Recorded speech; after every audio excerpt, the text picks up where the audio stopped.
It's funny. In some occasions, you would hear what is happening around.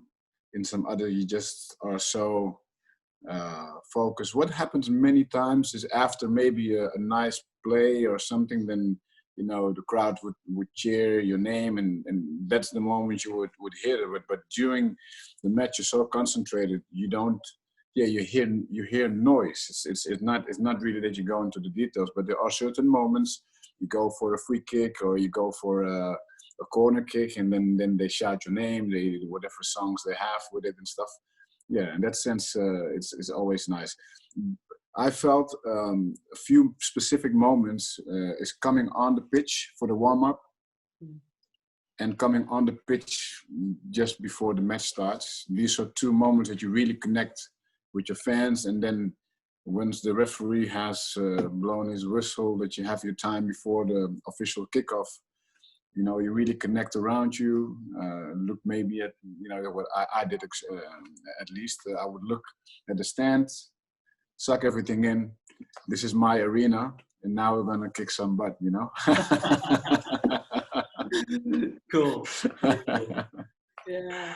It's so true though, isn't it? Like, I mean, now when we talk about the stadiums not being open to public, it makes such a big difference as a player when you have the fans and the music. And interestingly, one of the things I thought would be really cool is, because I mean, obviously I grew up like mostly in LA, a little bit in New Zealand, but the difference in sports in America, it's all about entertainment, isn't it? So when you go to an NBA game, or even like an Major League Baseball game, or it's all music is everywhere all the time. It's almost like they start playing and then the DJ forgets to turn off the music, and it's kind of fine because they're playing over music. But in football, it's really all about the crowds, isn't it? It's all about the chants and the crowd. And I think in women's too, I've had all different, I mean, Clarence, you probably always played again in front of thousands of people, but I've had everything from like my mom and dad and sister in the stand to like in China where it was totally packed and they had like all of the chants going and the flares. So I think my career has been like way different, I think, just throughout the development. Well, I remember the youth back when in the youth it was like that, the cold Saturday morning, 9 in the morning, and then you would have like 5 people standing there, and those fanatic parents that would not miss a second, to look at it. The other ones who were inside drinking their warm tea, and then yeah, that was my parents. They were like, "Your game's too." There was my father there. Yeah.